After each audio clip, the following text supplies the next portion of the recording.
La gestion des émeutes en France révèle une complaisance troublante de l'État face aux troubles récurrents qui secouent le pays, trahissant une faiblesse presque institutionnalisée. Depuis 2005, et plus encore en 2023, la France semble avoir adopté une approche du laisser-faire qui érode chaque jour un peu plus son autorité et sa cohésion. Ce laxisme, loin d'apaiser les tensions, a amplifié le sentiment de permissivité qui prévaut dans les zones où la loi républicaine est censée s'appliquer sans condition.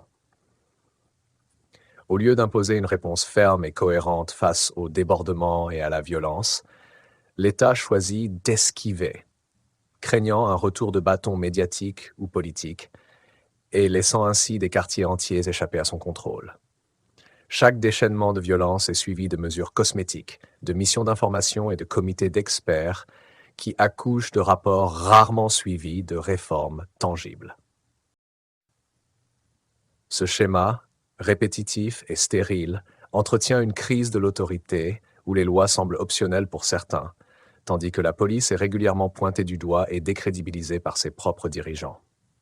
La peur du conflit en haut lieu, de la crainte de choquer une opinion publique divisée à l'appréhension de l'image véhiculée à l'international, a transformé la France en un État qui préfère l'inaction à l'action ferme, accumulant des compromis qui ne font qu'aggraver la situation.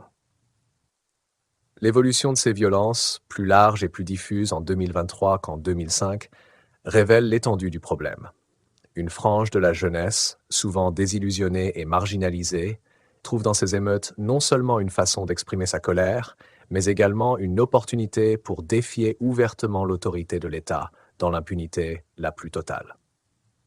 Pendant ce temps, ceux qui invoquent des politiques plus rigoureuses et appellent à une véritable refonte des valeurs d'autorité et de respect sont trop souvent accusés de provocation ou de démagogie.